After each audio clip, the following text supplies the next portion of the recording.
सबसे पहले Thums up P लेता हूँ। ठीक है, सो लास्ट के 2 लेक्चर्स में हम सब ने कवर किया, क्या कवर किया है?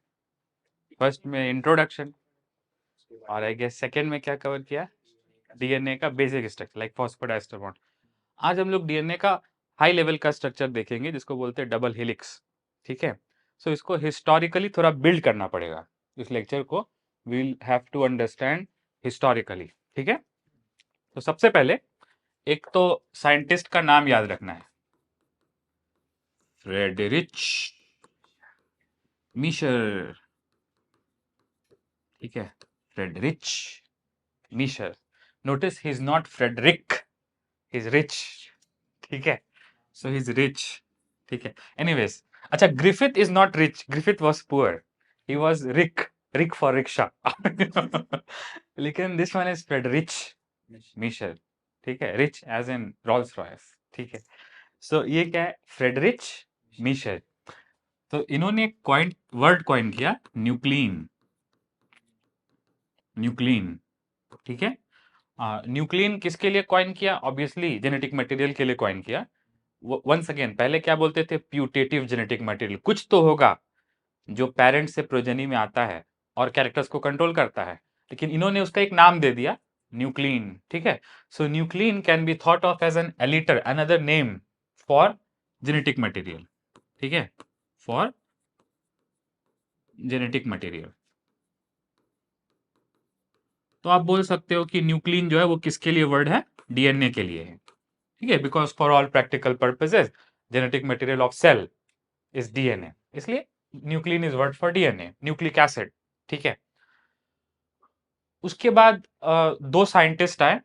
ठीक है, एक साइंटिस्ट का नाम है मॉरिस विल्किंस और दूसरे साइंटिस्ट का नाम है, she is female, Rosalind Franklin. Rosalind Franklin. ठीक है, और इन दोनों की जो कोहोर्ट स्टडी है, उसमें इन लोगों ने क्या कलेक्ट किया? X-ray diffraction data. X-ray diffraction data. ठीक है, किसके लिए? For double standard DNA. Double standard DNA के लिए एक्सरे डिफ्रैक्शन डेटा कलेक्ट किया, किसने? Maurice Wilkin and Rosalind Franklin. अभी मुझे समझाना पड़ेगा ये क्या है, what is X-ray diffraction data. ठीक है, लेकिन ये किससे रिलेटेड है? ये डीएनए के स्ट्रक्चर से रिलेटेड है। ठीक है, सो मॉरिस विल्किन और रोजालिन फ्रैंकलिन का जो काम है, जो स्टडी है, वो किससे रिलेटेड है? तो मैं ब्रैकेट में लिख रहा हूं, फॉर डीएनए स्ट्रक्चर। डीएनए का स्ट्रक्चर पता करने के लिए, ठीक है, डीएनए का स्ट्रक्चर पता करने के लिए उन्होंने क्या यूज किया? कौन सा प्रोसेस? X ray diffraction. इंटरेस्टिंग। ठीक है, अब देखो एक्सरे डिफ्रैक्शन क्या है। तो एक्सरे डिफ्रैक्शन क्या है इसको समझते हैं। ठीक है, तो सबसे पहले एक अपने पास क्या होना चाहिए? सॉलिड क्रिस्टल होना चाहिए। क्या होना चाहिए? सॉलिड क्रिस्टल, जिसका स्ट्रक्चर पता करना है। ठीक है, तो solid crystal whose molecular structure is to be known. Molecular structure is to be known. मतलब जिस केमिकल का स्ट्रक्चर पता करना है उसको हम लोग क्या क्या करना पड़ेगा? पहले क्रिस्टलाइज। क्रिस्टलाइज करने के एक तरीका क्या है? लो टेम्परेचर देना पड़ेगा, तो things can convert into solid crystals. ठीक है ना, सो इस केस में किसका क्रिस्टल बनाना पड़ेगा? किसका सॉलिड बनाना पड़ेगा? ऑब्वियसली डीएनए का, क्योंकि डीएनए का स्ट्रक्चर पता करना है। सो देखो मैंने क्या लिखा है, मैंने क्यूब बनाया है। Cube is our everyday sense क्या बोलता है? Cube is solid. ठीक है, तो इसलिए मैंने यहाँ पे क्यूब बनाया। तो एक सॉलिड क्रिस्टल लेना है और इस क्रिस्टल में कौन सा कंपाउंड है जिसका स्ट्रक्चर पता करना है। ठीक है, अब इस सॉलिड क्रिस्टल से क्या पास कराना है? Obviously gamma ray, cosmic ray, X-ray. X-ray, ठीक है, तो यहां से क्या पास करानी है? इसमें एक्सरे। ठीक है, एक्सरे। अब एक्सरे क्या होगी कि हार्ड एजेस पे इलेक्ट्रोमैग्नेटिक रेडिएशन बेंड होता है। ठीक है, हार्ड एजेस पे इलेक्ट्रोमैग्नेटिक रेडिएशन, एक्सरे तो इलेक्ट्रोमैग्नेटिक रेडिएशन है ना, ठीक है। एक्सरे तो बिल्कुल रेडियो वेव विजिबल लाइट के जैसा है ना, बस हाई एनर्जी का है, लो वेवलेंथ का है, ठीक है। सो यहाँ पे जो बेंडिंग होती है सॉलिड सर्फेसेस पे, हार्ड सर्फेसेस पे लाइट की जो बेंडिंग होती है, उसके लिए वर्ड क्या यूज करते हैं? डिफ्रैक्शन। तो एक्सरे क्या हो रही है? बेसिकली बेंड हो रही है। एक्सरे क्या हो रही है? बेंड हो रही है। So X-ray is getting diffracted by solid substance, जिसका स्ट्रक्चर पता करना है, ठीक है। और एक्सरे कितना बेंड हो रही है, ये फिजिक्स पे आप पढ़ते हो, it is given by Bragg's equation, ठीक है। ये शायद अपने सिलेबस में है या नहीं है, आई रियली डोंट नो, चाहे नीट के सिलेबस में है, आई थिंक जेई में आपको क्वेश्चन आता है इस पे। तो ब्रैग्स इक्वेशन गवर्न करती है कि कितना बेंड होगी, डिफ्रैक्शन ब्रैग्स इक्वेशन से आता है, ठीक है। सो कोई बात नहीं, ये जब एक्सरे लाइट जब सॉलिड क्रिस्टल पे जाती है तो बेंड होती है, और ये बेंडिंग वेल नोन है, वेल एस्टेब्लिश्ड है, किसको फॉलो करती है? Bragg's equation. इसका मतलब कितना बेंड हुई उसको हम लोग को क्या करना पड़ेगा? मेजर। क्या करना पड़ेगा? मेजर, ठीक है। और बेंडिंग को मेजर करके हम लोग क्या पता कर सकते हैं कि इस मॉलिक्यूल का प्रोबेबल स्ट्रक्चर कैसा है, ठीक है। सो इस तरह से ये जो सॉलिड केमिकल है, इस तरह से इसका स्ट्रक्चर पता करना, इसके लिए दो वर्ड है। पहला वर्ड हम लोग बोलते हैं एक्सरे डिफ्रैक्शन। देखो मेजर है ना, तो इसलिए क्या वर्ड कलेक्ट कर रहे हैं? X-ray diffraction data, data data, ठीक है। और एट द सेम टाइम, क्योंकि ये एक्सरे डिफ्रैक्शन से क्रिस्टल का मॉलिक्यूलर स्ट्रक्चर पता कर रहे हैं, तो इसी को हम लोग बोलते हैं एक्सरे क्रिस्टलोग्राफी। सो दोनों सेम है। अगर आप प्रोसेस पे फोकस करो तो हम लोग क्या बोलते हैं? X-ray diffraction, because X-ray is bending at the corners of hard edges of the solid surface. तो X-ray diffraction because X-ray is bending, और एक्सरे क्रिस्टलोग्राफी क्योंकि एक्सरे डिफ्रैक्शन को मेजर करके मॉलिक्यूल का क्रिस्टल का स्ट्रक्चर पता कर रहे हैं, डीएनए का स्ट्रक्चर पता कर रहे हैं। सो डीएनए का स्ट्रक्चर पता कर रहे हैं, इसलिए क्या बोल रहे हैं? क्रिस्टलोग्राफी। और बेसिकली प्रोसेस में क्या हो रहा है? एक्सरे बेंड हो रही है, इसलिए क्या बोल रहे हैं? X-ray diffraction. So they are same, depends upon how you look at it. अगर आप एक्सरे के बेंडिंग के रिस्पेक्ट में बोल रहे हो then it is X-ray diffraction, और अगर आप डीएनए के स्ट्रक्चर को पता करने के रिस्पेक्ट में बोल रहे हो then you can say X-ray crystallography, because you are using X-ray to take image of probable structure of molecule, ठीक है। सो ऐसा कुछ है। सो मॉरिस विल्किन और रोजालिंड फ्रैंकलिन ने क्या किया? एक्सरे डिफ्रैक्शन डेटा पता किया, किसका? डबल स्ट्रैंडेड डीएनए का, and it is obviously related to DNA structure, ठीक है ना, ठीक है। नेक्स्ट, अब इसके बाद कौन आया? अब इसके बाद आया दो scientist very famous in the geneticist community, दो साइंटिस्ट, जेम्स वॉटसन और Francis Crick. James Watson and Francis Crick. Can you guess which of the two was bald? Francis Crick was the bald. ठीक है. So when you look at their photographs together, you will always find a bald person, and Crick was bald. ठीक है. So James Watson and Francis Crick.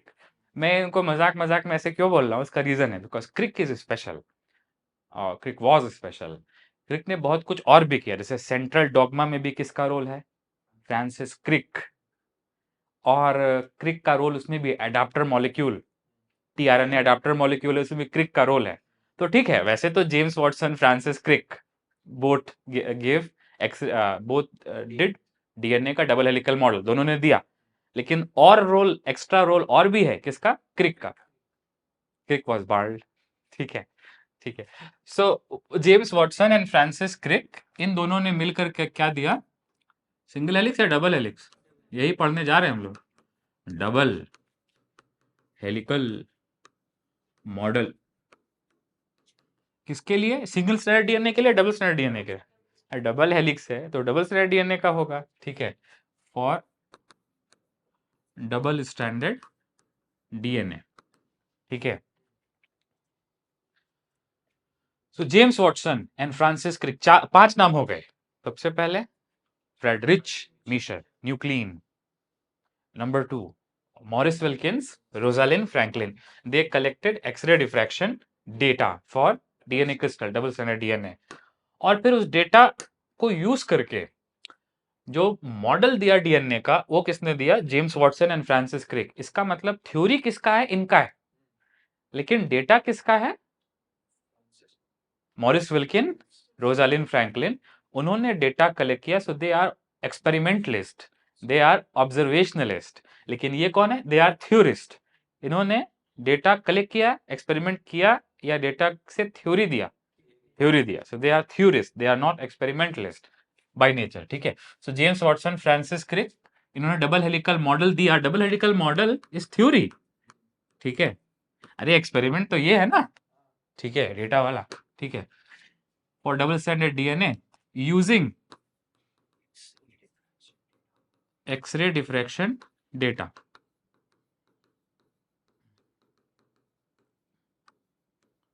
तो science ऐसे ही काम करता है कि there is set of scientist जिनको हम लोग बोलते हैं experimentalist, and then there is set of scientist जिनको हम लोग बोलते हैं थ्योरिस्ट। ठीक है। जैसे Albert Einstein was a theorist, Newton was a theorist. ठीक है। बहुत सारे साइंटिस्ट जो एक्सपेरिमेंटलिस्ट कैटेगरी में आते हैं, जो एक्सपेरिमेंट करते, ऑफन उनका नाम उतना पॉपुलर नहीं होता। ठीक है। पहले जमाने में क्या था? थ्योरिस्ट भी वही था, एक्सपेरिमेंटलिस्ट भी वही था। For example you can take Avogadro, you can take Galileo, you can take Nicolas Copernicus. तो वो थ्योरिस्ट भी है, वो एक्सपेरिमेंटलिस्ट भी है। लेकिन करंट जनरेशन ऑफ साइंटिस्ट में आप ऐसा बोलते हो कि एक्सपेरिमेंटलिस्ट वो लोग हैं जो एक्सपेरिमेंट करते हैं, उनका थ्योरी से उतना ज्यादा रिलेशन नहीं होता। ठीक है। Anyways, so James Watson and Francis Crick ने क्या दिया? Double helical model, which is theory for structure of double standard DNA. लेकिन डेटा किसका यूज किया? ठीक है, मॉरिस विल्किन, रोजालिन फ्रैंकलिन। तो आई थिंक कि ये जो पार्ट है ये पूरा हो गया। ठीक है। सो डीएनए, जैसे हम लोग पहले बात कर चुके हैं, ठीक है, कि DNA as an acidic substance. ठीक है। डीएनए तो ऑब्वियसली एसिडिक है ना, एसिड है ना। ठीक है। क्यों एसिड है? प्रोटॉन छोड़ता है। उसका कौन सा पार्ट प्रोटॉन छोड़ता है? फॉस्फेट प्रोटॉन छोड़ता है। ठीक है। So DNA as an acidic substance was first identified by Friedrich, he was very rich, मीशर।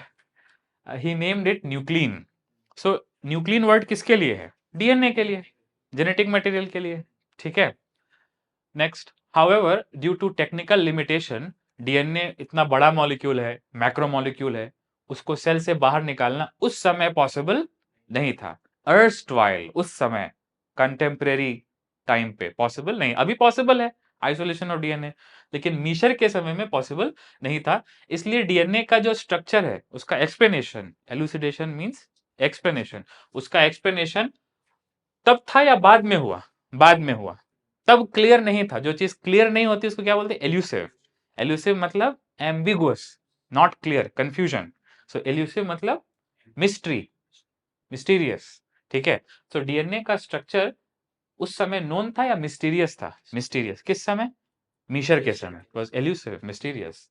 और उसका एक्सप्लेनेशन नहीं था कि डीएनए कैसे। Why it was mysterious? Assertion in the time of Miescher, assertion in the time of Miescher the structure of DNA remained elusive. Reason? It was too difficult to isolate. समझ रहे हो ना? तो यहाँ जो असर्शन है उसको एनसीईआरटी के हिसाब से रीजन देना पड़ेगा ना, अपने हिसाब से रीजन तो नहीं चलता है। ठीक है। तो एक असर्शन रीजन लिख लेते हैं, हो सकता है ये टेस्ट सीरीज में आ जाए।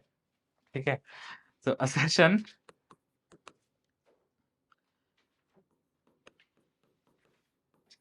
at the time of Miescher,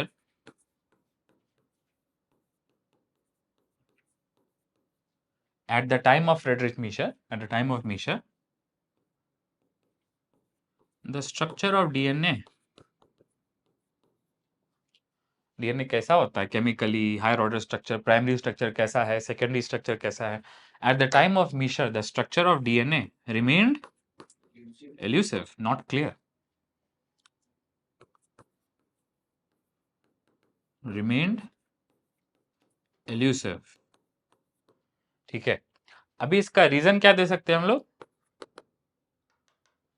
it was not possible to isolate such a long polymer of DNA. एकदम एनसीईआरटी की लैंग्वेज है। ठीक है। It was not possible to isolate, isolate मतलब अलग करना। किसको अलग करना? डीएनए को। To isolate DNA. Why it was not possible to isolate DNA? Such a long polymer inside cell. और डीएनए नॉर्मल रहता है या कॉम्प्लेक्स में रहता है? कॉम्प्लेक्स में। डीएनए आरएनए के साथ एसोसिएटेड रहता है, प्रोटीन्स के साथ, हिस्टोन, नॉन हिस्टोन, फलाना विस्ताना, ठीक है। So DNA is associated with RNA, proteins, other ions. तो इसको हम लोग क्या बोलते हैं? ये जो मटेरियल है क्रोमैटिन, सेल चैप्टर में पढ़ते हैं। DNA, RNA, histones, non histones, इन सबको क्या बोलते हैं? क्रोमैटिन। क्रोमैटिन से डीएनए को अलग करना, आइसोलेट करना, वो पॉसिबल नहीं था। इट्स लाइक कि आप अपना एक फोटो ले रहे हो, यू आर एट अ बीच, और आप अपना एक फोटो ले रहे हो, अब बैकग्राउंड में बहुत सारे लोग और भी आ जा रहे हैं, तो that photo does not look very good, ठीक है। So you always want to take an isolated picture to understand the personality. तो वैसे ही डीएनए का भी फोटो खींचना पॉसिबल नहीं था। Imagine you are taking a picture and in front of you there are thousands of people, तो उसका कोई मीनिंग है क्या? नहीं। सो डीएनए को भी समझने से, स्ट्रक्चर समझने से पहले क्या जरूरी है? आइसोलेट कर। फोटो खींचने से पहले सब्जेक्ट को अलग करना जरूरी है ना, ठीक है। तो डीएनए को आइसोलेट करना डिफिकल्ट था, इसलिए डीएनए इमेज और DNA probable structure remain elusive, ठीक है। अब हम लोग किस पे आ गए? Next paragraph. तो पहली बार डीएनए का स्ट्रक्चर का डेटा किसने कलेक्ट किया? इन्होंने, Morris Wilkin, he does not like chapati, he like rice. Morris Wilkins and Rosalind Franklin proposed a very simple but famous double helical data collect किया। कौन सा डेटा कलेक्ट किया? X-ray diffraction data collect किया। किसने? Maurice Wilkin and Rosalind Franklin. ये appositive है, यहां से शुरू, यहां पे खत्म, ठीक है। मॉरिस विल्किन और रोजालिंड फ्रैंकलिन ने मॉडल नहीं दिया, ठीक है, इन्होंने डेटा कलेक्ट किया। तो मॉडल किसने दिया? James Watson and Francis Crick. अरे भाई, जिसका अंग्रेजी कमजोर है उसके लिए भी मैं बता देता हूँ, ठीक है। जिसका अंग्रेजी कमजोर है उसको भी तो बता देता हूँ। पहले तो जिसका अंग्रेजी कमजोर है वो ये लाइव देखो ही मत ना, ठीक है। ये अपोजिटिव है, ठीक है, मतलब डिस्क्रिप्शन है बीच का, उससे सेंटेंस से कोई लेना देना नहीं है। सेंटेंस क्या है? 1953 whatever, James Watson and Francis Crick proposed very simple double helical model of DNA. तो मॉडल किसने दिया? James Watson and Francis Crick. अब बात आती है किसकी? क्या यूज करके, क्या देख के? So based on X-ray diffraction data या फिर X-ray crystallography data of Maurice Wilkin and Rosalind Franklin, ठीक है। डीएनए का जो हॉलमार्क है स्ट्रक्चर का वो है बेस पेयरिंग, जिसपे मैं अभी तुरंत आने वाला हूं, और फिर हम लोग ये स्ट्रक्चर के बारे में अच्छे से समझेंगे, ठीक है। तो यहाँ पे थोड़ा सा वंस अगेन कंसेप्ट बिल्ड करना पड़ेगा। तो लास्ट लेक्चर में हम लोगों ने फॉस्फोडाइस्टर बॉन्ड बनाई थी, let us start from there, ठीक है। सो ये मान लो क्या है, एक न्यूक्लियोटाइड है, ऑब्वियसली ये शुगर है, ठीक है। और मैं जो न्यूक्लियोटाइड बना रहा हूं वो एडेनिन का न्यूक्लियोटाइड है,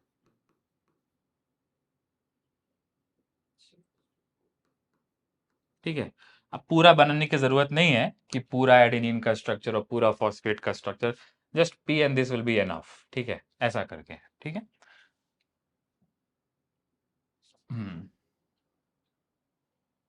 ठीक है, तो ये तो हर कोई एग्री करेगा कि ये एक nucleotide, this is one nucleotide. Hmm अभी इसी के जैसे और न्यूक्लियोटाइड भी हम लोग बना सकते हैं। सो एक हो गया, फिर ये दूसरा न्यूक्लियोटाइड हो गया, ठीक है, and then this is another nucleotide, and then this is another nucleotide, ठीक है। ये वाला लास्ट में 3 प्राइम OH है, ठीक है, ये वाला 5 प्राइम फॉस्फेट, ऐसे चल रहा है। इसको ATGC दे देंगे तो अच्छा लगेगा, ठीक है। सो ये अपने पास क्या है? 2 चेन है या एक चेन है? ऑब्वियसली एक, this is one single chain, ठीक है ना। इसको इसको हम लोग क्या बोलते हैं? डीएनए की पॉलीन्यूक्लियोटाइड चेन। अगर आप पिछले लेक्चर से यू कैन रिकलेक्ट तो शायद याद आ जाए कि ये बॉन्ड कौन सी बॉन्ड है? एन ग्लाइकोसिडिक बॉन्ड, जो फर्स्ट कार्बन और बेस के बीच में है। सेकेंड कार्बन पे OH नहीं है, तो ये कौन सा है? डीऑक्सी, ठीक है। ये डीऑक्सी राइबोस शुगर। 3 वाले पे जो OH है उसका ऑक्सीजन बॉन्ड कर चुका है किसके साथ? फास्फोरस के साथ। तो ये कौन सी बॉन्ड है? फॉस्फोडाइस्टर बॉन्ड, ठीक है, ठीक है। ऑब्वियसली मैं पूरा नहीं बना रहा हूँ बिकॉज कार्टून डिब्बे कितना बनाएंगे यार, ठीक है। नेक्स्ट, और ये कौन सी बॉन्ड है? फॉस्फोइस्टर बॉन्ड, ठीक है। तो ये न्यूक्लियोटाइड चेन का बॉन्ड। फिफ्थ कार्बन दिख रहा है कहाँ है? रिंग के बाहर, ये वाला कार्बन फिफ्थ, तो ये वाला फोर्थ, थर्ड, सेकेंड, फर्स्ट, यही मेन है। फॉस्फोडाइस्टर बॉन्ड किसके बीच में रहती है? 3 प्राइम 5 प्राइम फॉस्फोडाइस्टर बॉन्ड, ठीक है। सो अब बात कर लेते हैं लास्ट में कि डीएनए तो ये तो सिंगल चेन हो गई ना। इस चेन को हम लोग कभी कभी ऐसे भी शो करते हैं, ये 5 प्राइम और ये 3 प्राइम है, इसको सिंपली ऐसे भी शो करते हैं, ठीक है। अगर इंफॉर्मेशन में इंटरेस्ट है तो हम लोग ऐसे लिख सकते हैं ATGC, ठीक है। और ये कौन सा एंड? 5 प्राइम एंड, ये कौन सा एंड? 3 प्राइम एंड, ठीक है। अच्छा, यहाँ पे ये जो एरो शो हुई है ये किधर से किधर है? 5 to 3, ऐसा क्यों? क्योंकि याद है लास्ट पढ़ा था, फॉस्फोडाइस्टर बॉन्ड सिर्फ एक डायरेक्शन में बनती है, ओनली फ्रॉम प्रीवियस वाले का 3 प्राइम और नेक्स्ट वाले का 5 प्राइम। तो चेन की ग्रोथ में पोलैरिटी है, phosphodiester bond is a polar bond, और जब वो बनेगी तो 5 to 3 में चेन ग्रो करेगी, ये हम लोग लिख चुके हैं ऑलरेडी, ठीक है। सो नेक्स्ट अब क्या होगा, अब इसमें एक चीज और देखने की जरूरत है, and that is, first of all let me fix it,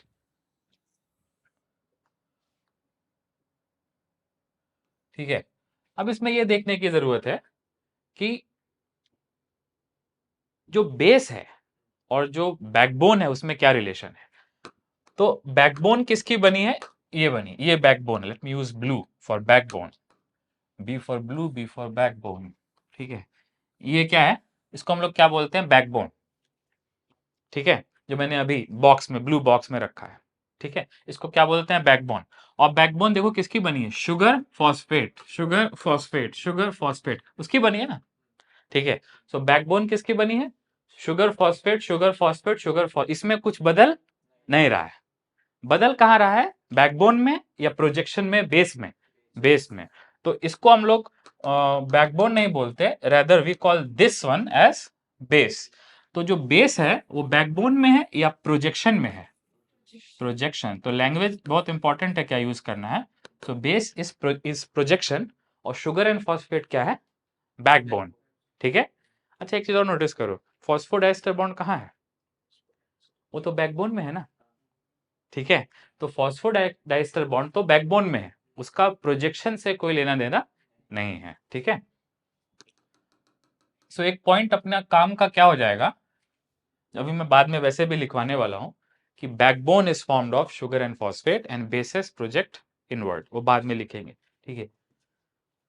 अच्छा, ये तो एक चेन है, लेकिन डीएनए में तो 2 चेन होती है, ठीक है। सो मैं एक दूसरी चेन भी बना देता हूं, ठीक है। So now we have, I use clone tool, ठीक है। और ये दूसरी चेन भी मैं बना देता हूं। वाओ, ऐसे बना या ऐसे? आई थिंक ऐसे ही अच्छा लग रहा है। Very good. काश तुम्हारे पास भी क्लोन टूल होता। ठीक है, लुक एट दैट, ये दूसरी चेन है, ठीक है। हाँ, अब CH2 को सीधा लिखना चाहिए, वेरी गुड, कोई प्रॉब्लम नहीं है, तो ऐसे ही, ठीक है। अब इंटरेस्टिंग बात यह है कि एक चेन और दूसरी चेन की पोलैरिटी अपोजिट होती है, ठीक है। ये वाली चेन अगर 5 प्राइम टू 3 प्राइम है, तो सेम डायरेक्शन में ये वाली चेन कैसी है? 3 प्राइम टू 5 प्राइम। तो इसका ये वाले का कौन सा एंड है? 3 प्राइम, और ये वाले का कौन सा एंड है? 5 प्राइम। तो चेन जो है वो पैरेलल नहीं है, वो एंटी पैरेलल है। डीएनए में, डबल स्ट्रैंड डीएनए में जो चेन है वो कैसी है? एंटी पैरेलल, ठीक है, run in opposite polarity. Anti parallel भी है और कॉम्प्लीमेंट्री भी है, ठीक है। इसका मतलब इधर C है तो इधर G, G है तो C, A है तो T, T है तो A, ऐसा, ठीक है। इसको, इस रिलेशन को हम लोग क्या बोलते हैं? अगर ये नोन है तो ये भी नोन है, इस रिलेशन को क्या बोलते हैं? कॉम्प्लीमेंटैरिटी। और दोनों अपोजिट है, इसको क्या बोलेंगे? Anti parallel. सो डबल स्टैंडर्ड डीएनए का पहला प्रॉपर्टी क्या हो गया? कॉम्प्लीमेंटैरिटी और anti parallel nature of the chains, DNA chains, ठीक है। एडेनिन और थाइमिन के बीच में 2 हाइड्रोजन बॉन्ड होती है, ठीक है, मैं बना के दिखा रहा हूं, डॉटेड लाइन से हाइड्रोजन बॉन्ड बना दिया, ठीक है। और गुआनिन साइटोसिन के बीच में 3 हाइड्रोजन बॉन्ड होती है। अभी जो डीएनए का स्ट्रक्चर बना है ये डबल स्टैंडर्ड डीएनए का प्राइमरी स्ट्रक्चर है, प्राइमरी स्ट्रक्चर है, ठीक है, डबल स्टैंडर्ड डीएनए का।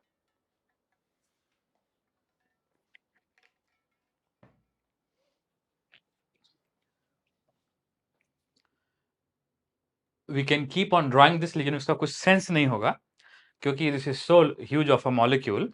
ये जो है इसको हम लोग क्या बोलते हैं, एक बेस पेयर। क्या बोलते हैं इसको हम लोग, एक बेस पेयर। ठीक है, सो ये पूरा जो है ये अपना एक बेस पेयर है। ठीक है, अगर आप स्ट्रिक्टली बेस के रिस्पेक्ट में बोलोगे तो इसको ही बोल सकते हो एक बेस पेयर है, लेकिन डीएनए में बेस पेयर पूरे को बोलते हैं। ठीक है, सो ये बेस पेयर है।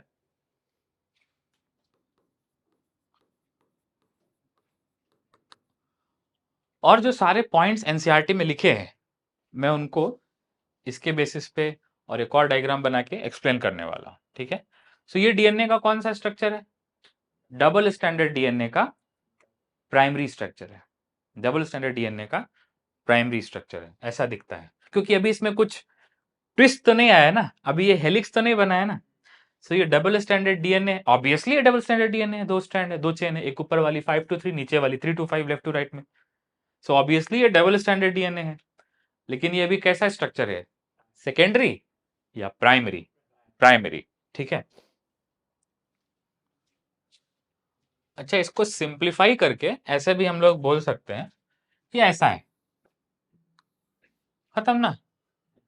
ऊपर वाले को ऐसे बोल सकते हैं 5 प्राइम टू 3 प्राइम, जिधर एरो का ये है इसको क्या बोलते हैं, टेल, एरो का टेल है, उधर वो क्या है, ग्रो कर रहा है।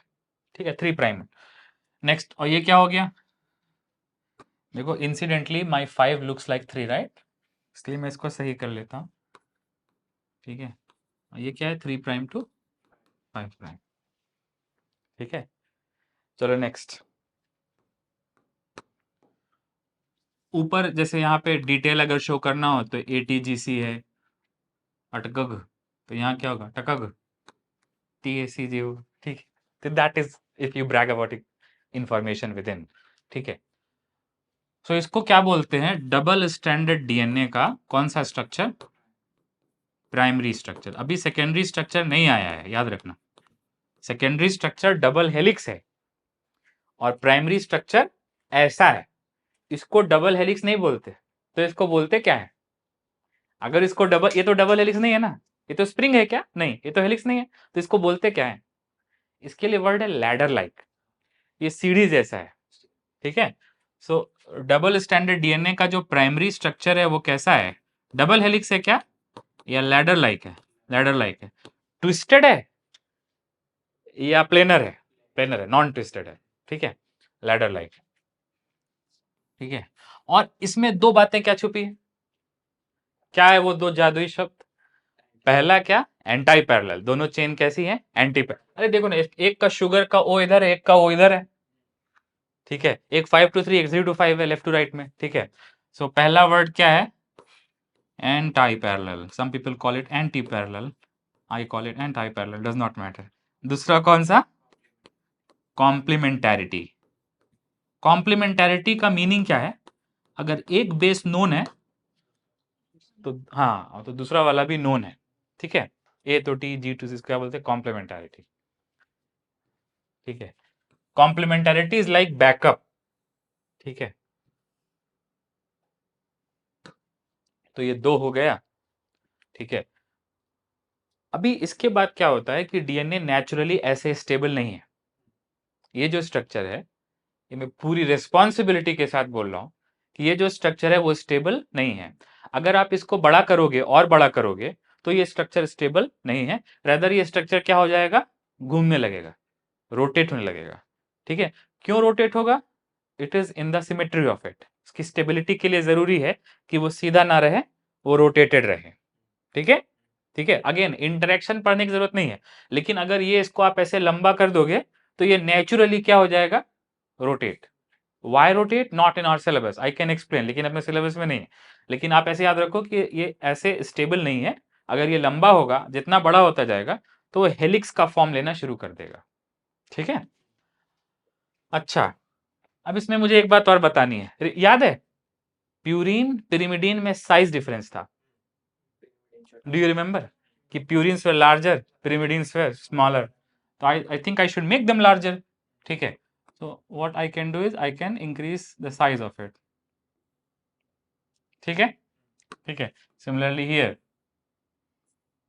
समझ में आ रहा है। ऐसा, then guanine. Oh, not the G, but the circle.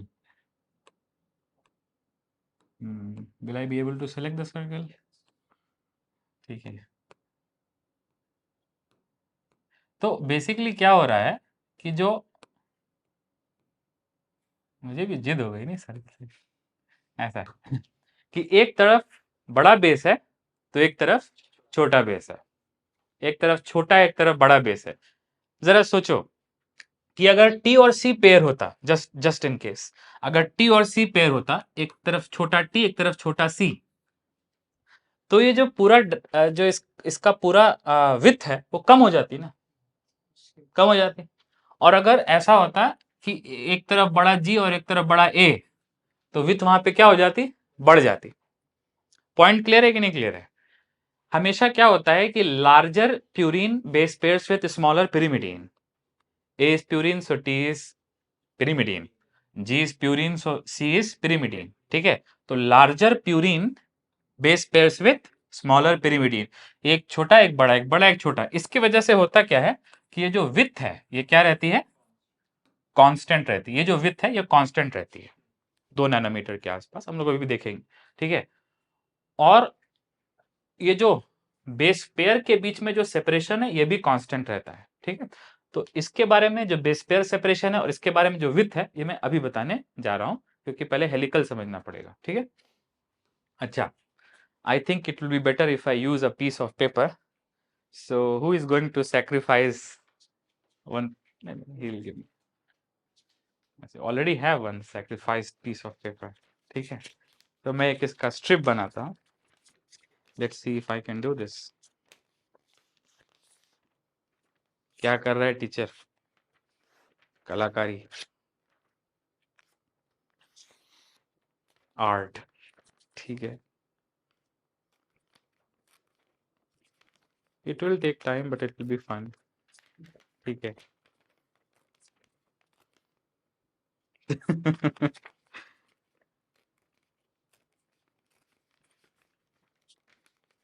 Camera में देख रहे हो भाई डायरेक्टर साहब?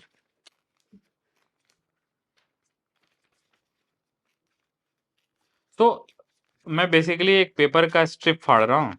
ठीक है, और एक तो मैंने किसी तरह फाड़ दिया, दूसरा मैं नहीं फाड़ने वाला। ठीक है, can you tear another one which is similar to this, at least somewhat similar to this? Take your time, you have enough time, I had little time. ठीक है, हाँ, just have a closer view of it. ठीक है, so ये क्या है, ये एक, लेट अस कॉल इट, एक चेन है, दिस इज अ चेन। ठीक है, this is a very rough looking chain, I can find it but this is a chain, anyways this is a chain. ठीक है, आज बहुत गर्दा कर रहा हूं मैं। ठीक, so anyways this is the chain. ठीक है, इसका एक एंड कौन सा एंड है, 5 प्राइम एंड, दूसरा एंड कौन सा एंड है, 3 prime end, for which I use your pen. तो ये कौन सा एंड है, 5 प्राइम एंड, और ये कौन सा एंड है, 3 प्राइम एंड। तो ये एक स्ट्रैंड है डीएनए का। ठीक है, अब अभी तो ये सिंगल स्ट्रैंड है, और ये दूसरा होगा, this is much for the use of bat, this is much shittier than what I have done. ठीक है ठीक, कोई बात नहीं, सो आई ट्राई। सो इसका ये कौन सा एंड होगा, 3 प्राइम एंड, और ये कौन सा एंड होगा, 5 प्राइम एंड। बेटर है क्या, यू यूज द इंस्ट्रूमेंट। ठीक है, थैंक यू। क्या कर रहे हैं हम लोग, नहीं पढ़ाई के साथ साथ मस्ती भी कर। ठीक है, 3.5। सो अभी तो हम, ये वो है जो हम लोगों ने जस्ट अभी थोड़ा देर पहले देखा, ये ऊपर वाला 5 to 3, camera can not capture it, but ऊपर वाला 5 to 3 और नीचे वाला 3 to 5। ठीक है, और इसके बीच में क्या है, कौन सा रिलेशन है, 2 रिलेशन बता दो ना, एंटी पैरेलल और कॉम्प्लीमेंटारिटी। ठीक है ना, अभी थोड़ी देर के लिए मैं, let me get rid of one of these. So ये जो एक से एक को मैंने छोड़ दिया। ठीक है, अब पहले इसकी बात करते हैं। ये एक थ्रेड है, literally this is a thread, thread of molecule, polymer, heteropolymer. ठीक है, अब इसमें कहानी ये है कि अगर मैं इसको ऐसे अप डाउन करूं, इसको मैं ऐसे अप डाउन करूं, ठीक है, so I hope all of you can see that इसको हम लोग क्या बोल सकते हैं, वेव। अरे इसको हम लोग क्या बोल सकते हैं, wave, what ever wave, I don't no, transverse wave, longitudinal wave, standing wave, ठीक है, लेकिन इसको हम लोग क्या बोल सकते हैं, वेव।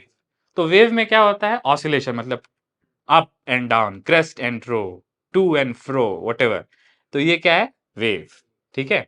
लेकिन अगर मैं इसको ऐसे रोटेट कर दूं, वाओ, अगर मैं इसको रोटेट कर दूं, सो अभी ये वेव है या अभी ये हेलिक्स है, हेलिक्स है, दोनों स्प्रिंग, कॉइल, सोलेनॉइड, ठीक है। तो अभी ये क्या है, इसको क्या बोलेंगे, helix. Look at that, vertical helix, horizontal helix, ठीक है ना। तो ये क्या है, हेलिक्स है। लेकिन ऐसे अप डाउन करे तो ये क्या है, वेव, ठीक है ना। अब प्रॉब्लम ये है कि हेलिक्स को अगर आप थोड़ा 2D में देखो तो बहुत से लोग कंफ्यूज जाते हैं कि ये तो अप एंड डाउन हो रहा है, ये वेव है, but this is not wave, this is helix. अगर आप साइड से देखोगे तो दिख जाएगा ये अप एंड डाउन हो रहा है या रोटेट हो रहा है, rotate. I guess you can see कि ये अप एंड डाउन नहीं हो रहा है, ये क्या हो रहा है, रोटेट हो रहा है, ठीक है। सो हेलिक्स क्या होता है, रोटेट होता है, और वेव बेसिकली क्या होती है, अप डाउन होती है।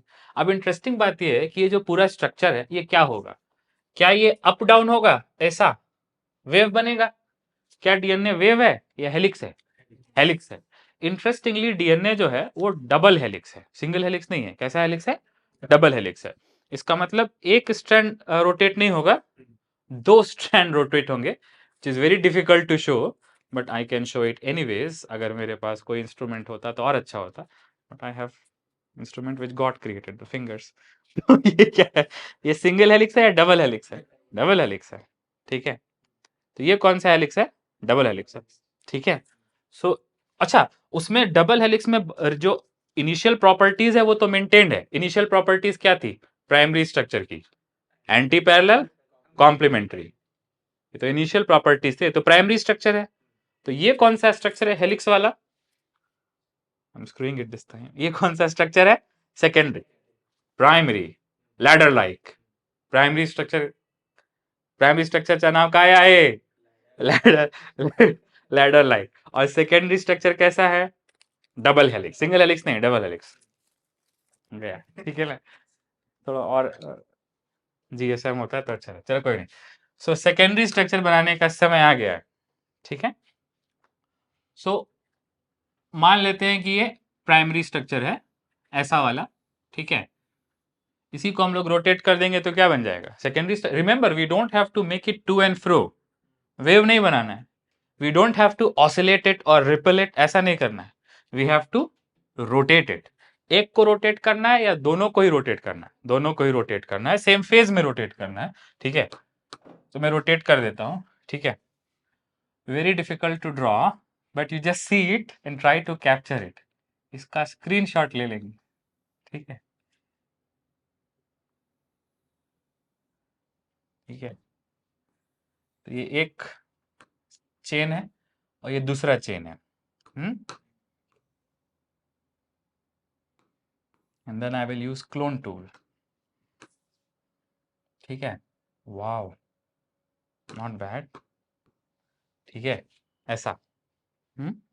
और अभी क्या करेंगे, अभी ये वाला येलो वाला तो बोर्ड के इस पार है, ठीक है। अभी जो डार्क कलर से बनाएंगे वो इस पार जाए या बोर्ड के उस पार है, उस पार, behind the board, beyond the board, whatever you like to call it, ठीक है। सो ये वाला तो ऐसे जाएगा,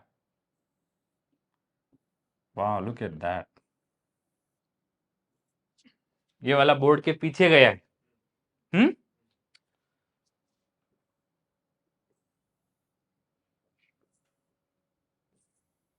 ऐसा कुछ हो जाएगा सीन।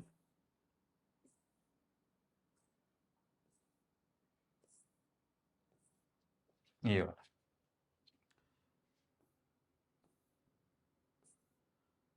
सो मैं ये डायग्राम क्यों बना रहा हूँ, ये डायग्राम तो एनसीईआरटी में भी बना है, अलग अलग जगह पे भी है, लेकिन मैं क्यों बना, पहली बात ये है, ये बताने के लिए कि डीएनए का जो डबल हेलिक्स है वो प्राइमरी स्ट्रक्चर से ही बना है, वही रोटेट होके बना है। सो ये प्राइमरी है या सुपर प्राइमरी है, super primary. First you need to have primary, only then you can have super primary. Primary की ये दो क्वालिटी सुपर प्राइमरी में मेंटेन है। कैसे? अरे इसमें भी क्या है, पोलैरिटी है, अपोजिट पोलैरिटी है। एक स्ट्रैंड को पकड़ते हैं, ये वाले स्ट्रैंड को, ये वाला मान लो कैसा है, 5 प्राइम 3 प्राइम, तो ये वाला कैसा होगा, 3 प्राइम टू 5 प्राइम, ठीक है ना। एंटी पैरेललिटी मेंटेन है ना। सिमिलरली जो बेस पेयरिंग वो भी मेंटेन है, ठीक है। अगर यहाँ पे एडेनिन है तो यहाँ पे थाइमिन है, तो base pairing is also conserved और एंटी पैरेललिटी इज ऑल्सो कंजर्व। तो जो दो प्रॉपर्टीज थी वो कंजर्व है। लेकिन बस क्या हुआ है कि वो जो दोनों स्ट्रैंड थे वो अप डाउन नहीं हुए, वो क्या हो गए, रोटेट, ठीक है। और कैसे रोटेट हो गए, अबाउट ए कॉमन एक्सिस। वो कॉमन एक्सिस भी मैं शो कर रहा हूं, ठीक है। ये जो मैं डॉटेड लाइन से शो कर रहा हूं ये एक्सिस ऑफ रोटेशन है, देख पा रहे हो आप, this is the axis of rotation. जो दोनों स्ट्रैंड है उनका जो रोटेशन का एक्सिस है वो कॉमन है। हाँ, उनका फेस थोड़ा सा अलग है क्योंकि इसमें एक विड्थ है, ठीक है, लेकिन दोनों का जो रोटेशन का एक्सिस है वो सेम है। तो जो दोनों डीएनए के जो डबल स्ट्रैंड्स हैं जो लीनियर प्राइमरी स्ट्रक्चर में थे, they have rotated about A common axis, मतलब कोएक्सियल रोटेशन है डबल हेलिक्स का, ठीक है ना। सो अब इसके बारे में बहुत कुछ लिखना पड़ेगा। नंबर 1, ठीक है, salient features. Don't write salient features, salient feature. Salient features means remarkable features, मतलब नोटिस वर्दी फीचर्स, काम की बातें। साइलेंट फीचर्स मतलब चुप रहो, ठीक है। सो सैलिएंट फीचर्स, शांत बसा। सैलिएंट फीचर्स क्या हो जाएगा, हाँ, टू स्ट्रैंड्स, जो दोनों स्ट्रैंड्स हैं of double stranded DNA are number 1 anti parallel. Anti parallel मतलब अपोजिट पोलैरिटी, ठीक है। And number 2 complementary. कॉम्प्लीमेंट्री मतलब एक रिलेशन है, अगर एक बेस नोन है तो दूसरा भी नोन है। डीएनए में रिलेशन किसको फॉलो करता है, Chargaff rule, A base pairs with T, G base pairs with C, ठीक है। कॉम्प्लीमेंटैरिटी, तो कॉम्प्लीमेंटैरिटी का मतलब है एक दूसरे का पूरक है, one is known then the other is also known, ठीक है ना। So two strands of double stranded DNA are anti parallel and complementary. ये तो प्राइमरी स्ट्रक्चर से ही पता चल गया, ठीक है। अब आते हैं सेकेंडरी स्ट्रक्चर के लेवल से क्या क्या पता चलता है। सेकेंडरी स्ट्रक्चर में क्या है कि दोनों स्ट्रैंड्स कॉमन एक्सिस पे रोटेट होते हैं, मतलब वो एक्सिस भी सीधा होता है, ठीक है ना। So two strands oscillate, ripple या rotate, rotate. To strands of double stranded DNA rotate about individual axis नहीं, अबाउट कॉमन एक्सिस। दोनों का एक्सिस सेम है, सिंगल है, कॉमन है, ठीक है, टू फॉर्म डबल हेलिक्स। जब कभी भी रोटेशन आ जाएगा तो रोटेशन आने की वजह से उसमें गर्थ आ जाएगी, मतलब डायमीटर आ जाएगा, ठीक है। अरे कोई ऐसे रोटेट कर रहा है तो उसमें एक रेडियस या गायरेशन आ गया ना, उसमें एक डायमीटर आ गया ना, ठीक है ना। सो अगर इस डायग्राम को हम लोग ध्यान से देखें, so there are various parameters that we can describe. पहला पैरामीटर क्या है कि इसको हम लोग बोलते हैं डायमीटर। डायमीटर किसका, डायमीटर हेलिक्स का ना, ठीक है। ये जो है इसके लिए हम लोग क्या वर्ड यूज कर सकते हैं, हेलिक्स, या क्या वर्ड यूज कर सकते हैं, स्प्रिंग, या क्या वर्ड यूज कर सकते हैं, कॉयल, और क्या यूज कर सकते हैं, सोलेनॉइड। इतना वर्ड यूज कर सकते हैं, ठीक है। और ये जो सारे हैं ये किसके हैं, एक स्ट्रैंड्स के या टू स्ट्रैंड्स के, two strand, so it is double helix, double coil, double whatever, ठीक है। सो डायमीटर ऑफ हेलिक्स, ये मतलब ये वैल्यू एनसीईआरटी में नहीं है तो मैं एक अप्रॉक्स नंबर दे दे रहा हूं, 2 नैनोमीटर, ठीक है। ये रफली कितना होता है, 2 नैनोमीटर, ठीक है ना। तो don't take this value seriously, बस मैं ऐसा समझाने के लिए, ठीक है। अच्छा, जहां से शुरू किया, ठीक है, घूम के वहीं वापस आ गए, ठीक है, मतलब वन कंप्लीट रोटेशन, ठीक है। सो अगर हम लोग इसके ऊपर चले, हेलिक्स के ऊपर चले, तब एक डिस्टेंस ट्रेवल होगी, ठीक है, लेकिन इस डिस्टेंस में हम लोग इंटरेस्टेड नहीं है। We are not interested in this distance, ये पाथ लेंथ में हम लोग इंटरेस्टेड नहीं है। हम लोग किस में इंटरेस्टेड है? एक्सियल डिस्प्लेसमेंट में। मतलब यहां से शुरू किया तो एक्सिस पे तो यहां है ना, और यहां पे आए तो एक्सिस पे तो यहां है, ठीक है। So we are interested in axial displacement, ठीक है ना। इसको हम लोग बोलते हैं पिच।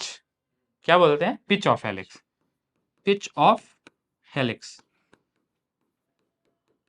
अब एक पुअर एनालॉजी ये होगी कि जैसे ये वेव होती है, wave to and fro oscillation, इसमें क्या होता है, इस फेज से इस फेज पे आने में इसको हम लोग क्या बोलते हैं? वेवलेंथ, ठीक है। तो वेवलेंथ भी होती है, वो भी बेसिकली जीरो एम्पलीट्यूड का डिस्प्लेसमेंट होता है। तो वेवलेंथ भी यहीं से होता है ना, लीनियर होता है ना। तो वैसे ये भी क्या है? लीनियर डिस्प्लेसमेंट है, लेकिन कहां से कहां? एक्सियली, ठीक है ना। सो पिच ऑफ हेलिक्स ये किसके आसपास होता है?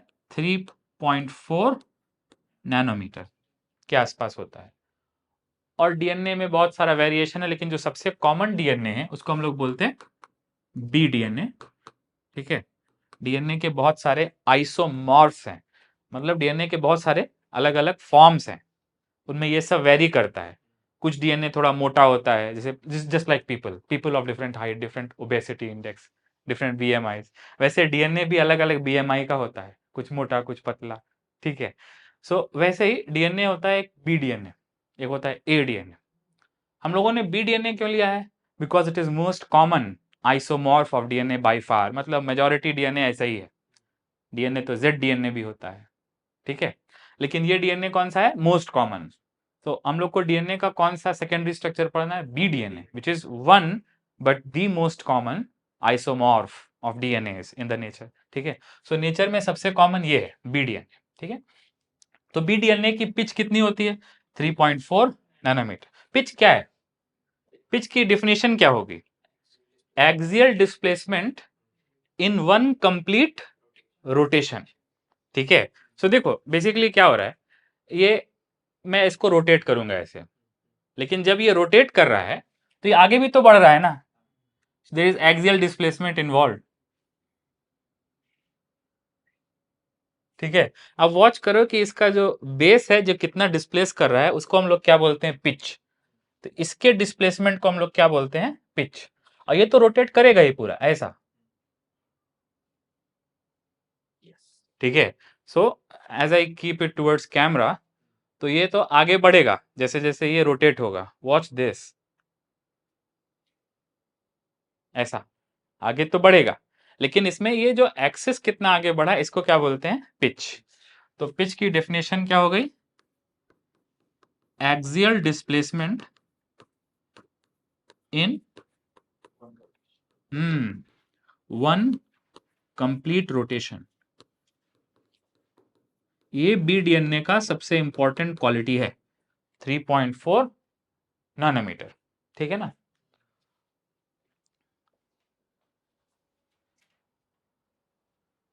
अच्छा, जैसे वेवलेंथ में और फ्रीक्वेंसी में बहुत सी चीजों में रिलेशन होता है, वैसे इसमें भी रिलेशंस है। अब जैसे फॉर एग्जांपल अगर ये डायमीटर बड़ा होता जाएगा तो पिच जो है उस पर भी इफेक्ट आता जाएगा, ठीक है। लेकिन वो सब रिलेशन हम लोग को पढ़ना नहीं है, ठीक है। सो एनीवेज, तो पिच क्या है? Axial displacement in one complete rotation is the pitch. Diameter क्या है? गर्थ ऑफ डबल हेलिक्स, ठीक है ना। अच्छा, तो ये जो स्ट्रैंड्स के बीच में जो डिस्टेंस है इसको हम लोग क्या बोलते हैं? Minor groove. माइनर ग्रूव, छोटा गड्ढा, माइनर ग्रूव, ठीक है। और जो हेलिक्स के बीच में डिस्टेंस है इसको हम लोग क्या बोलते हैं? मेजर ग्रूव, बड़ा गड्ढा, ठीक है। सो minor groove is basically distance between strands, और डिस्टेंस बिटवीन हेलिक्स को क्या बोलते हैं? Major groove. मतलब हेलिक्स जब वापस आ रहा है जो डिस्टेंस है वो मेजर ग्रूव है, लेकिन स्ट्रैंड्स के बीच में जो डिस्टेंस है वो क्या है? माइनर ग्रुप है, ठीक है, ये उतना इंपॉर्टेंट नहीं है, ठीक है। अच्छा, बी डीएनए में कितना बेस पेयर आता है एक पिच में, मतलब ये एक बार घूमेगा तो कितना आता है, तो उसका आंसर ये 10.4, लेकिन इसको अप्रोक्सीमेट करके हम लोग क्या लिखते हैं 10, ठीक है। सो कितना आएगा बेस पेयर 10, ऐसा, ठीक है। So if you do the counting तो कितना एटीजीसी कितना पेयर आएगा 10। तो बी डीएनए की एक और खास बात है, 10 बेस पेयर पर पिच भी बोल सकते हैं या पर कंप्लीट रोटेशन भी बोल सकते हैं, विच एवर यू प्रीफर। सो पर कंप्लीट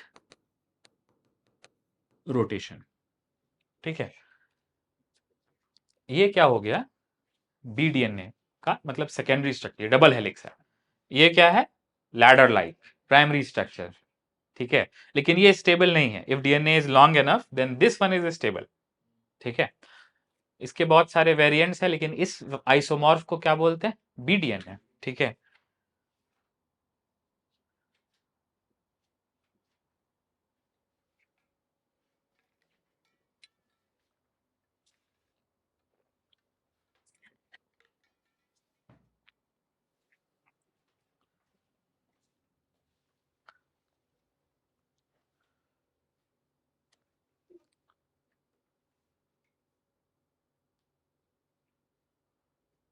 तो क्या लिखा है, वही बात, सबसे पहले प्राइमरी स्ट्रक्चर से रिलेट करके लिखना है कि the two polynucleotide chains are anti parallel, मतलब अपोजिट पोलैरिटी, एक 5 से 3, दूसरा 3 से 5। Next, the bases in these two are paired through hydrogen bonds, मतलब कॉम्प्लीमेंटेरिटी है। Adenine binds with thymine with 2 hydrogen bonds, guanine binds to cytosine with 3 hydrogen bonds, ठीक है। सो कहां पे डीएनए को मेल्ट करना इजी होगा, जहां पे जीसी ज्यादा होगा या जहां पे एटी ज्यादा होगा। याद रखो आप, जहां पे एटी ज्यादा है, मैं शो कर देता हूँ what my question is. First of all I should make you aware what my question is. मेरा क्वेश्चन ये है कि मान लो डीएनए के दो रीजन है, ठीक है। एक रीजन क्या है, टाटा आ टाटा आ, और दूसरा रीजन क्या है, गु गु गु गु गु सु, ठीक है। So which one of them is easy to separate, of course, ठीक है। जहां पे एट ये है, ठीक है। Which one of them will be heavier, GC, ठीक है। अगर आप मोलर मासेस निकालो तो एटी का जो पेयर होता है उसका मोलर मास जीसी वाले से कम होता है। So you can do a Google search, you can take out molar mass of adenine and thymine and add them, and you can take out molar mass of guanine and cytosine and also add them. So यहां जो value है, अगर ये x आ रही है तो यहां value कितनी आएगी, x+1, which means GC is heavier than AT, ठीक है। चलो ये करके ही देख लेते हैं, उसमें क्या है, ठीक है। So all I have to do is I have to make a Google search, molar mass of adenine, ठीक है। सो एडेनिन का मोलर मास कितना मिलता है अपने को, ठीक है। No need to remember this is just a explanation, 135 gram पर mole. Molar mass of thymine, thymine का मोलर मास कितना निकल के आ रहा है, 126 ग्राम पर मोल। अब इन दोनों को ऐड करेंगे, which I am not very good in addition, so please help me out with this. I get this 1 here, 6 here and 2 here. This is a big achievement for me, ठीक। Guanine, very good, guanine is the heaviest as you can see. Guanine कितना है, 151, ठीक है। और cytosine कितना है, हाँ 1, cytosine is the lightest, 111, right, 111। तो ये कितना आया, 262, and as you can see the data is copying your teacher, so basically एक से ज्यादा अच्छा, एटी और जीसी की जो साइज है, which mean the space they occupy, the volume they have, that is same, लेकिन जीसी का मास क्या है, एक ज्यादा है। सो इसका मतलब अगर दो, एक डीएनए का ऐसे सेगमेंट है, मान लो एक में 80 पेयर ज्यादा है, ठीक है, और दूसरे में जीसी ज्यादा है। ठीक है, ऐसा कुछ रीजन है। ठीक है, सो पहली बात तो इस रीजन की क्या होगी, डेंसिटी भी कम होगी, लो डेंसिटी, और इस वाले की डेंसिटी क्या होगी, हाई डेंसिटी। डेंसिटी क्यों लो हाई है, कोई 1 ग्राम पर मोल भी तो इंपॉर्टेंट होता है ना, although this is just 1 single gram पर मोल डिफरेंस। ठीक है, नेक्स्ट दूसरा पॉइंट कि ये जो है इसमें 2 हाइड्रोजन बॉन्ड है और यहाँ पे क्या है, 3 हाइड्रोजन बॉन्ड है। ठीक है ना, सो ये वाला क्या हो जाएगा, इजिली मेल्ट हो जाएगा। मेल्ट हम लोग बोलते हैं जब डीएनए डबल स्ट्रैंड से सिंगल स्ट्रैंड होता है। इसका मतलब ये वाला अगर इसको टेम्परेचर मिले तो पहले अलग हो जाएगा, और ये तो ट्रिपल बॉन्ड है ना, ये वाला अलग नहीं होगा। ठीक है ना, सो ये। अच्छा, अब आते हैं इसके सैलिएंट फीचर्स के थर्ड पॉइंट पे। Let us come to third point. अगर एनसीईआरटी के कैनोटेशंस पे चलें, सो एक प्यूरीन एक पिरिमिडीन बेस पेयर करते हैं। प्यूरीन बड़ा है, पिरिमिडीन छोटा है, तो जो गर्थ रहेगी वो कांस्टेंट रहेगी। कितनी रहेगी गर्थ, 2 नैनोमीटर इश, 2.4 और वट एवर, बस एक रफ वैल्यू देना है, तो 2 नैनोमीटर। ठीक है, आई थिंक हाँ। लार्जर प्यूरीन, इसको असर्शन रीजन के फॉर्म में लिखवा देता हूं मैं। ठीक है, असर्शन गर्थ या फिर diameter of helix is constant.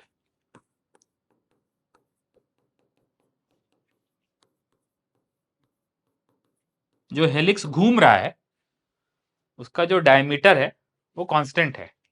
ऐसा क्यों है, उसका रीजन क्या है। ठीक है, larger purine base pairs with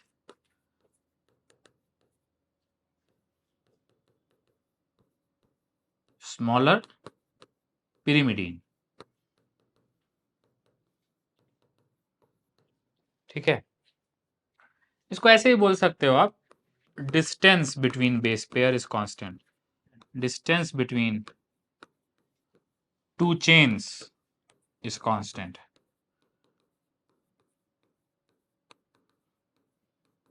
और दो चेन के बीच की दूरी कांस्टेंट क्या है, क्यों है, और गर्थ कांस्टेंट क्यों है रोटेशन की, उसका यही रीजन आप हम लोग दे सकते हैं कि larger purine base pairs with smaller pyrimidine, तो दोनों मिलके यूनिफॉर्म है, एक तरफ 2 रिंग एक तरफ 1 रिंग। अगर दोनों तरफ 2 रिंग्स वाले होते तो मोटा हो जाता, अदरवाइज पतला हो जाता। ठीक है, नेक्स्ट चौथा पॉइंट क्या है,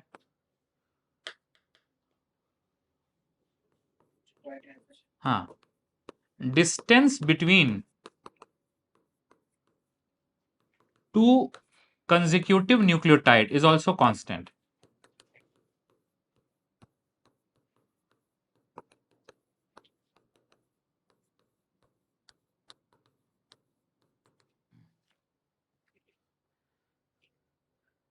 आई थिंक ये पॉइंट मुझे समझाना पड़ेगा, I will have to explain this point.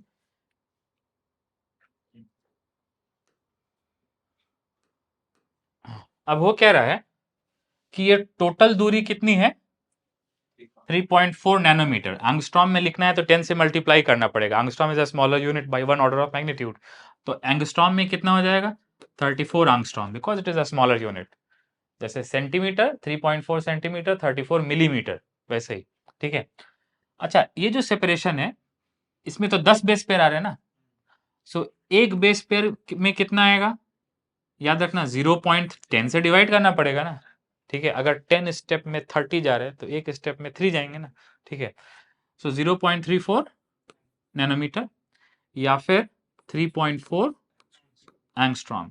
अच्छा, ज्यादातर लोग जो है जो डीएनए को देखते हैं तो उसको पता नहीं कि वो वर्टिकली देखते हैं। ठीक है, इसीलिए इसका नाम पड़ा है वर्टिकल राइज। तो मैं भी इसको एक बार वर्टिकली बना दे रहा हूँ डीएनए को, लुक एट दैट। अगर डीएनए को आप ऐसे बनाओगे तो इसको हम लोग कौन सा राइज बोलेंगे, हॉरिजॉन्टल राइज या vertical rise, vertical rise. So at each step of accent, जितना डीएनए ऊपर जा रहा है हर कदम पे कितना डिस्प्लेसमेंट हो रहा है, 0.34 नैनोमीटर। इसके लिए वर्ड क्या है, वर्टिकल राइज। अब सवाल यह है कि ये कांस्टेंट क्यों है, 0.34 ही क्यों है, why is it not like कि पहला स्टेप 0.34, दूसरा स्टेप 0.38, तीसरा step 0.42, why it is constant? तो कांस्टेंट इसलिए है क्योंकि याद रखना बैकबोन किसकी बनी थी? शुगर फॉस्फेट, शुगर वो नहीं बदल रही ना, तो शुगर फॉस्फेट अल्टरेशन जो है वो फिक्स है, शुगर फॉस्फेट शुगर फॉस्फेट। तो इसका जो वर्टिकल राइज है वो भी क्या रहेगा? फिक्स रहेगा। तो 0.34 मतलब एक बेस पेयर आगे बढ़ने पे 0.34 ही क्यों आगे बढ़ रहा है? तो उसका लेना देना बेस पेयर से नहीं है, उसका लेना देना किससे है? बैकबोन से है, क्योंकि बैकबोन में क्या है? Sugar phosphate sugar phosphate sugar phosphate, so I am getting 0.34 every single time, क्योंकि बैकबोन नहीं बदल रही। ठीक है, ठीक है। So distance between two consecutive nucleotide is constant. B DNA में कितना होता है ये डिस्टेंस? इन बी डीएनए कितना होता है डिस्टेंस? 0.34 नैनोमीटर। और इसका कारण क्या है? Reason, reason backbone is made up of alternating, एक बार शुगर एक बार फॉस्फेट, शुगर एंड फॉस्फेट।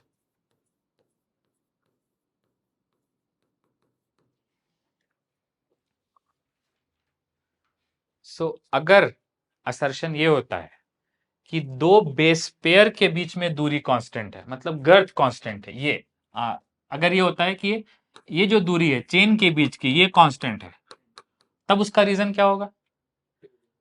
बड़ा प्यूरिन छोटा पिरिमिडिन। ठीक है, अगर ये जो चेन के बीच की दूरी पूछा है ये क्यों कांस्टेंट है, तो उसका आंसर क्या है? Distance between to chains is constant.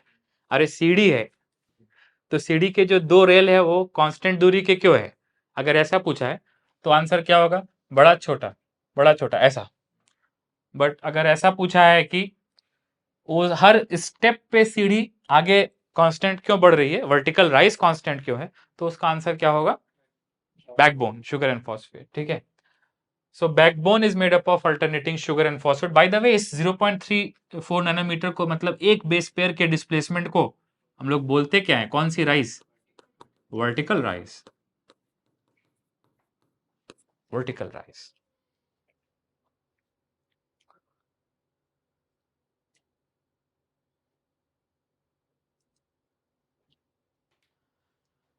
अब इसमें एक एडवांस पैरामीटर आ गया। वो जो एडवांस पैरामीटर है वो है हैंडेडनेस। ये थोड़ा सा समझाने के लिए थोड़ा स्पेशली समझाना पड़ेगा, मतलब दिखा के समझाना पड़ेगा, हैंडेडनेस। ठीक है, अच्छा आई थिंक नेक्स्ट पेज पे एक डायग्राम बना है, if we can just come to the diagram. तो ये तो डीएनए का कौन सा स्ट्रक्चर? तो लैडर लाइक है ना। इसमें आप देखो anti parallel 5 to 3, 3 to 5, larger smaller, वो सब है ना। 2 हाइड्रोजन बॉन्ड 3 हाइड्रोजन बॉन्ड, यहाँ पे 262 261, मतलब low density high, slightly marginally high density. तो ये तो प्राइमरी स्ट्रक्चर है लैडर लाइक। और ये कौन सा स्ट्रक्चर आ गया? सेकेंडरी स्ट्रक्चर, ये डबल हेलिक्स है डीएनए का। ठीक है ना। और इसमें भी आप देखो तो ये, क्योंकि ये रोटेट हो रहा है, तो एक बार बोर्ड के कहा जाएगा? उस पार जाएगा, फिर इस पार जाएगा। ठीक है ना। अब हम लोग को इस स्ट्रक्चर को थोड़ा समझना पड़ेगा, गहराई से देखना पड़ेगा। ठीक है, आई थिंक आप समझ पा रहे हो कि पहले मैं अपने वाले स्ट्रक्चर से समझाता हूं, उसके बाद इसके ऊपर आता हूं। ठीक है, जो मैंने बनाया था उसमें थोड़ा और अच्छी क्लैरिटी है। ठीक है, if I can just come to that.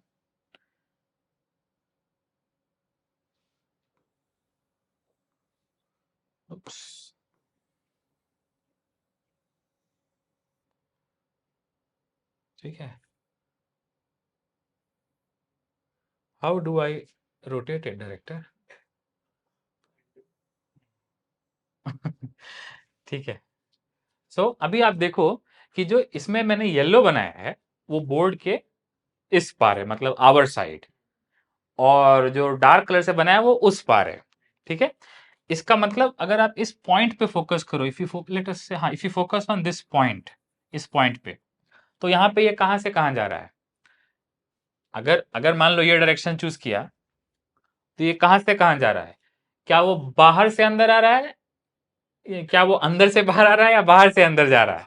Look at that, everyone will agree कि यहाँ पे ये कहाँ जा रहा है, बाहर से अंदर, ठीक है।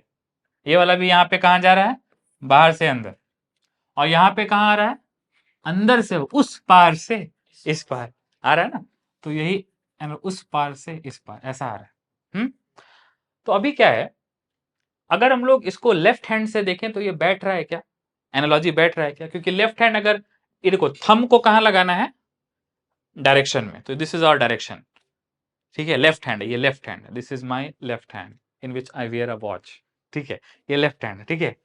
सो लेफ्ट हैंड में अगर थंब के डायरेक्शन में पॉइंट करे तो हैंडेडनेस क्या बोल रही है, यहां पे हैंडेडनेस क्या बोल रही है, बाहर से अंदर बोल रही है ना, लेकिन ये कहां से कहां जा रहा है, अंदर से बाहर, ठीक है।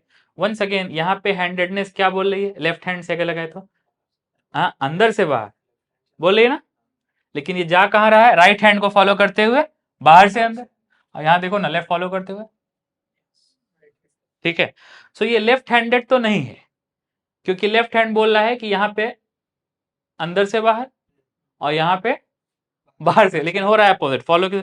अब ये एनसीईआरटी वाला डायग्राम देखो और क्लियर है, ठीक है, एनसीईआरटी। तो वंस अगेन यहाँ पे हम लोग डायरेक्शन क्या लेना पड़ेगा, नीचे से ऊपर, जो एनसीईआरटी ने लिया है, तो नीचे से ऊपर अगर ले लिया, ठीक है, तो लेफ्ट हैंड क्या बोलता है, लेफ्ट हैंड क्या बोलता है, यहाँ पे बोलता है कि हाँ ऐसा बाहर से अंदर, लेकिन ये जा कहाँ रहा है, अंदर से। यहाँ पे देखो डार्कर कलर इज उस पार एंड लाइटर कलर इज इस पार, ये किसको फॉलो कर रहा है, राइट हैंड को। यहाँ पे भी किसको फॉलो कर रहा है, राइट हैंड को फॉलो कर रहा है ना। अगर लेफ्ट हैंड को फॉलो करता तो ये बाहर आता ना, यहाँ पे ऐसे आता ना, ठीक है। तो अभी इसको हम लोग समझ सकते हैं हैंडेडनेस को और डिटेल में, लेकिन टू बी ऑनेस्ट उतना इंपॉर्टेंट नहीं है। सो डीएनए किसको फॉलो करता है, लेफ्ट हैंड हेलिक्स नहीं है, वो राइट हैंडेड हेलिक्स है। और सिंगल हेलिक्स है या डबल हेलिक्स है, डबल हेलिक्स है। सो डीएनए का जो सेकेंडरी स्ट्रक्चर है उसका कमेंट क्या हो गया, उसको हम लोग क्या बोल सकते हैं, तो यहां पे आप लिख लो, डीएनए का जो सेकेंडरी स्ट्रक्चर है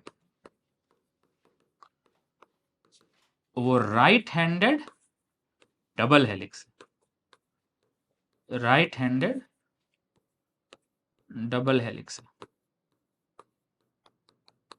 ठीक है। और उसके पैरामीटर्स क्या है, सो जो सबसे कॉमन फॉर्म है इसका वो है बीडीएनए, ठीक है, मोस्ट कॉमन आइसोमॉर्फ क्या है, बीडीएनए। और बीडीएनए की पिच क्या है, 3.4 नैनोमीटर, स्मॉलर यूनिट्स में 34 आर्मस्ट्रॉन्ग, ठीक है।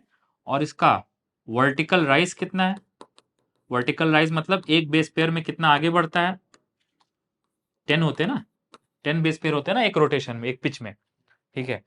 सो 0.34 नैनोमीटर, ठीक है, या फिर 3.4 आर्मस्ट्रॉन्ग, ठीक है।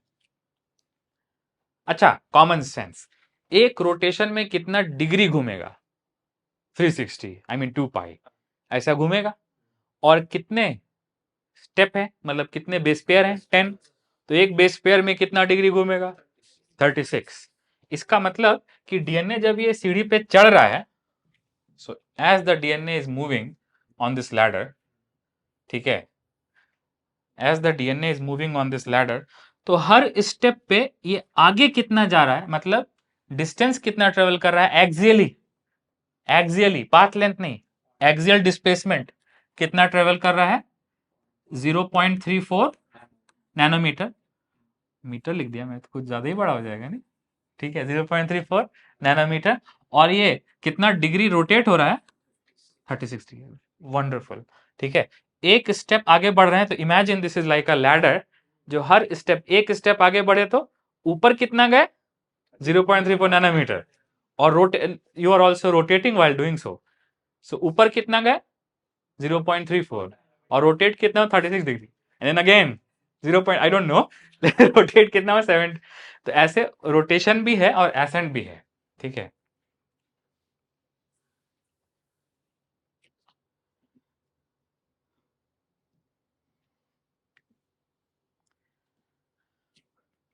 सो डिस्टेंस कितना, ये वर्टिकल राइज कितना है, 0.34, ठीक है। और प्लेन ऑफ, अच्छा ये लास्ट पॉइंट है, लास्ट पॉइंट है, ठीक है,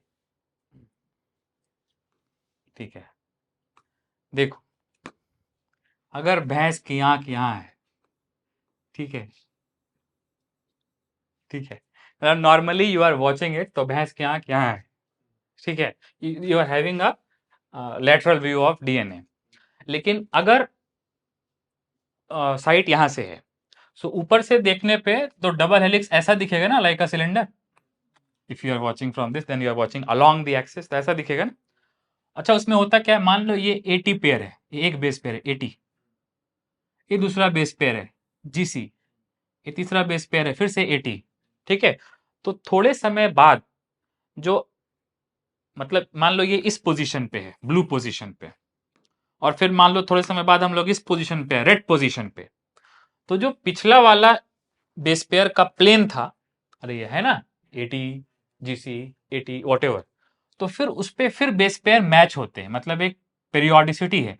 तो यहाँ पे क्या आएगा, whatever, A T G C, A T G C, A T G C, इस पोजीशन पे आएंगे फिर, ठीक है। Now let us say we come to another position, even more far top, let us use pink, तो इस पोजीशन पे आ गए, तो फिर से क्या होगा, वो बेस पेयर पे क्या करेगा, ऐसे एक जो बेस पेयर का स्टैकिंग है वो दूसरे के ऊपर क्या होगा, ओवरलैप होगा। Very good, I think overlap is a good word, ठीक है। तो ऐसे होगा। तो ऐसा नहीं है कि सारे बेस पेयर जो हैं स्कैटर्ड हैं, ऐसा ऐसा ऐसा ऐसा ऐसा, ऐसा नहीं है, ठीक है। रेदर कैसा है, उसमें रेगुलरिटी है, ठीक है। So plane of one base pair stacks upon plane of another base pair, इससे क्या मिलती है डीएनए को, इंटरनल स्टेबिलिटी। अरे आप एक घर बना रहे हो, उसमें ऐसा भी तो कर सकते हो कि सारे जो पिलर्स हैं उसको ऐसे रैंडमली अरेंज कर दो कहीं पे भी, all the pillars in the bathroom and no pillars in the living room, तो लिविंग रूम कोलैप्स हो जाएगा, तो उसमें स्ट्रक्चरल स्टेबिलिटी नहीं रहेगी। तो स्ट्रक्चरल स्टेबिलिटी कहां से आ रही है, इस स्टैकिंग से आ रही है। Plane of one base pair stacks upon plane of another base pair. तो ऐसा भी तो कर सकते हैं कि एक फ्लोर पे एक पिलर यहां है और दूसरे फ्लोर पे वहां पे पिलर नहीं है, यहां है, ऐसा भी कर सकते हैं, but that will be less stable in general, ठीक है। तो वो रिजिडिटी को कॉम्प्रोमाइज कर जाएगा, लेकिन ये रिजिडिटी को कॉम्प्रोमाइज नहीं करेगा, ठीक है। सो इसका असर्शन रीजन क्या बन सकता है कि DNA internally has additional stability. ये कौन सी स्टेबिलिटी की बात कर रहा है, केमिकल या फिजिकल, फिजिकल स्ट्रक्चरल स्टेबिलिटी की बात कर रहा है, ठीक है। सो डीएनए हैज स्टेबिलिटी, और ये स्टेबिलिटी कौन प्रोवाइड, ये स्टेबिलिटी कैसी स्टेबिलिटी है, फिजिकल स्टेबिलिटी है। और एक्सटर्नल है या इंटरनल है, इंटरनल है, इंटरनल है, बेस पेयरिंग इंटरनल है ना, अंदर अंदर है ना, ठीक है। तो ये स्टेबिलिटी कौन प्रोवाइड कर रहा है, कन्फर्म मींस प्रोवाइड, तो कौन प्रोवाइड कर रहा है, अरेंजमेंट ऑफ बेस पेयर या फिर stacking of base pair. Plane of one base pair stacks, stacks basically means arrange, arranged over other base pair, ठीक है। तो उसमें मैपिंग है, उससे क्या आ रही है, एडिशनल स्टेबिलिटी। सो लास्ट में मैं क्या कर देता हूं, मैं ये जो मैंने अभी थ्योरी बताई है, I think I should show you the different isomorphs of DNA, ठीक है। सो लास्ट में मैं ए बी जेड डीएनए का एक फिगर शो कर दे रहा हूं, ठीक है। I think what you are watching right now is rhizobium root nodules in legume plant, which is a wild deviation from our current topic. So what should I type, A, B and Z DNA, ठीक है। तो ये DNA के अलग अलग isomorph हैं, all of them are secondary structures, but I think I should focus on this, ठीक है। तो ये कौन सा डीएनए है, A DNA, A DNA, B Z, ऐसे बहुत सारे डीएनए होते हैं। लेकिन एक चीज देखो, ये लेटरल व्यू है, पर्सपेक्टिव व्यू है, और ये कौन सा व्यू है, एक्सियल व्यू है। तुमको दिख रहा है कि जेड डीएनए में एक्सियल स्टेबिलिटी नहीं है उतनी, ए में भी नहीं है, लेकिन बी डीएनए देखो, ठीक है। Can you see, Google has copied your teacher, ठीक है। सो ये क्या है, इसके ऊपर क्या है, एडिशनल, देखो अरेंजमेंट है ना उसमें, तो उसमें एडिशनल क्या है, स्टेबिलिटी है। ये this is very hard to find, and ये किस में दिखता है, बी डीएनए में सबसे ज्यादा दिखता है। सो एनसीईआरटी ने कौन सा डीएनए चूज किया है, बी डीएनए। अच्छा, अगर हम लोग कुछ पैरामीटर्स देखें ए बी जेड डीएनए का, तो उसमें भी छोटे मोटे डेविएशन है, जैसे यहाँ पे क्या लगता है, साफ होगा? नहीं लगता है। ठीक है, मुझे भी नहीं लगता है कि साफ होगा। ठीक है, ओके, शुड गेट बैक। ठीक है, सो ये वाला जो, हाँ I think this is already clear. ठीक है, हाँ, सो बी डीएनए कैसा है? Right handed. For some reason Z DNA is left handed. ठीक है, मतलब this is by far more common. ठीक है, इसमें बेस पेयर पर टर्न कितने होते हैं? 10। ठीक है, इसका पिच कितना है? 3.4, नहीं ये वर्टिकल राइज है, मतलब 3.4 आंगस्ट्रॉम। नैनोमीटर में कितना होगा? 0.34। ठीक है, इस पर न्यूमेरिकल भी बाद में करेंगे। रोटेशन कितना है? Plus 30 60, like quite clock wise, this is like counter clock, क्योंकि लेफ्ट हैंडेड है ना। ठीक है, और लास्ट में ये क्या है? Helical diameter 19, like 20 angstrom will be like 2 nanometre, जो हम लोगों ने डाटा कोड किया था। ठीक है, सो ये है ए बी जेड डीएनए का अलग अलग। सो इस लेक्चर में हम सब ने देखा डबल हेलिक्स डीएनए का, जो कि बेसिकली सेकेंडरी स्ट्रक्चर है। अब नेक्स्ट लेक्चर में हम लोग कुछ अच्छा पढ़ने वाले, like central dogma, which was given by Francis Crick. Anyways, thank you for this.